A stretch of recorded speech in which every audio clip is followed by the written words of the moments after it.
Bismillahirrahmanirrahim. Assalamualaikum warahmatullahi wabarakatuh. Perkenalkan, nama saya Irma, NIM 211314, kelas akuntansi A1 semester 2. Langsung saja, di sini saya akan menjelaskan kerangka konseptual. Seperti kita lihat dalam tampilan di sini, kita bisa melihat bagaimana kerangka konseptual itu. Di sini saya akan menjelaskan yang pertama, pengguna dan kebutuhan informasi. Yang kedua, keputusan informasi yang berguna dalam laporan keuangan. Yang ketiga, asumsi yang mendasari. Dan yang terakhir itu karakteristik kualitatif laporan keuangan.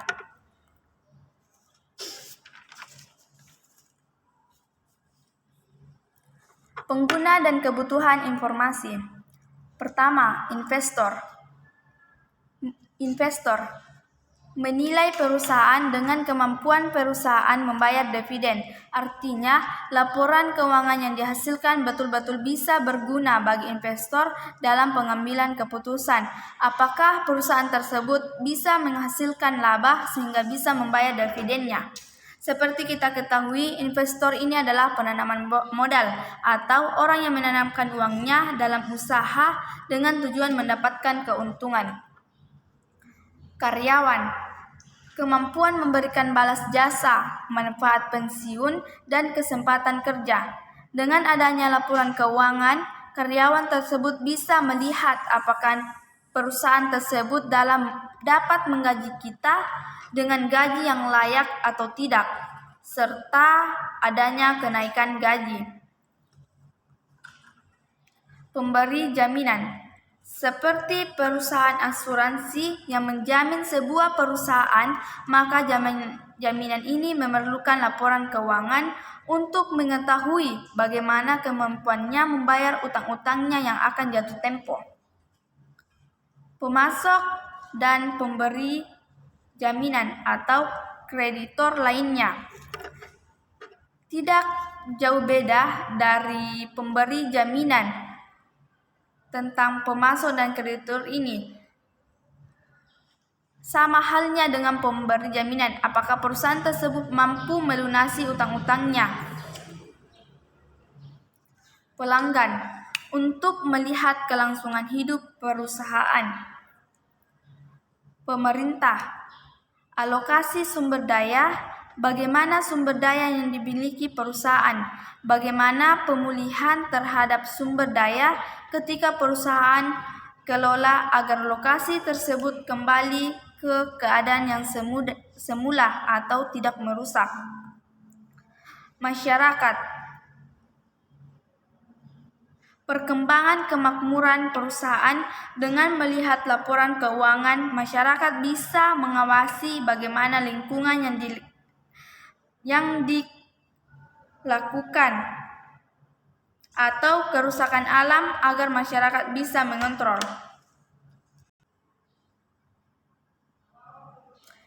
Lanjut, tujuan laporan keuangan. Pertama, memberikan informasi yang menyangkut posisi keuangan.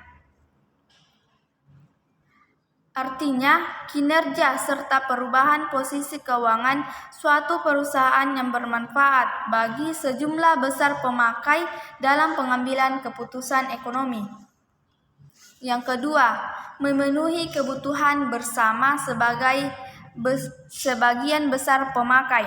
Artinya, dengan melihat laporan keuangannya, mereka bisa memenuhi kebutuhannya. Yang ketiga, menyediakan pengaruh keuangan dari kejadian di masa lalu dan tidak diwajibkan menyediakan informasi non-keuangan. Dan yang terakhir, laporan keuangan menunjukkan apa yang telah dilakukan manajemen atau stewardship dan pertanggungjawaban sumber daya yang dipercayakan kepadanya.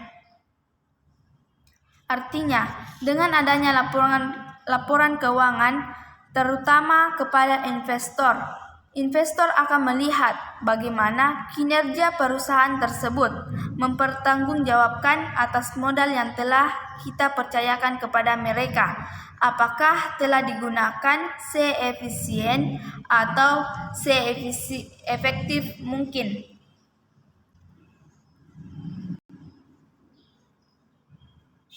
Lanjut, bagian asumsi. Dalam laporan keuangan terdapat dua asumsi yang mendasari. Pertama itu akrual. Pengaruh transaksi diakui pada saat kejadian, bukan pada saat kas atau setara kas diterima. Misalnya, ketika pendapatan sudah dihasilkan dan tidak perlu apakah uangnya sudah diterima atau belum, maka ketika dihasilkan sudah harus diakui sebagai pendapatan.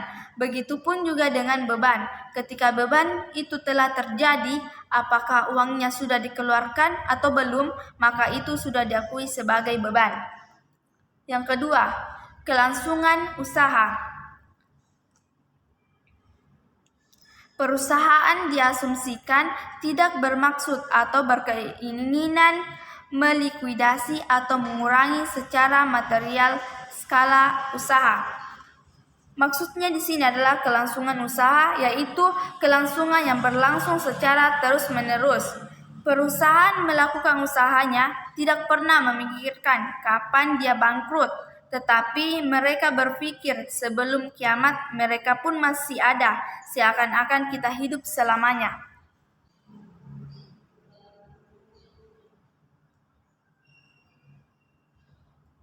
Karakteristik kualitatif. Pertama, dapat dipahami.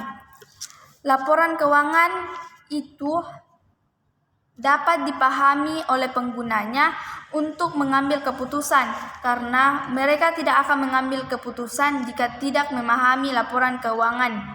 Maka dengan itu, pengguna tersebut harus memiliki pengetahuan dasar tentang akuntansi sesuai dengan standar PSAK. Terus relevan yaitu berhubungan dengan informasi dalam pengambilan keputusan, sehingga informasi tersebut dapat mempengaruhi keputusan pemakai. Contohnya, bagaimana kemampuan perusahaan membayar dividen atau utang yang akan jatuh tempo. Bagian dari relevan yaitu materialitas, di mana materialitas ini adalah sesuatu yang sangat signifikan atau penting dan sangat berpengaruh. Contohnya, diberikan uang 100.000 antara kakak dan adik. Bagi adik, uang 100.000 sangat berharga, sedangkan kakak tidak. Maka dikatakan materialitas jika tergantung dari pengaruhnya dan mempunyai keputusan.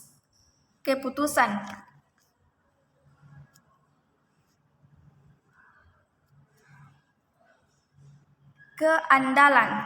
Dikatakan andal kalau bebas dari pengertian yang menyesat dan menggunakan metode biaya perolehan yang jelas sumber-sumbernya dari mana. Yang pertama, penyajian yang jujur. Transaksi atau peristiwa yang terjadi disajikan dengan jujur apa adanya, tidak ditambah-tambah. Terus, substansi mengungguli bentuk. Setiap transaksi yang dinilai adalah substansinya, bukan bentuk. Contohnya, ketika kita menyewa rumah, secara substansi rumah itu menjadi milik kita karena kita yang menikmati manfaatnya. Sedangkan menurut bentuk si pemilik. Terus netralitas. Laporan keuangan yang tidak memihak kepada orang lain, artinya tidak memihak kepada bank, investor, pemerintah, tetapi disajikan untuk kepentingan umum, bersifat netralis. Pertimbangan yang sehat.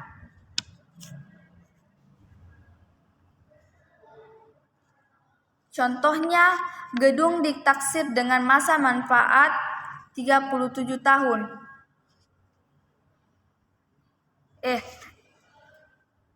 Contohnya ketika kita membeli motor,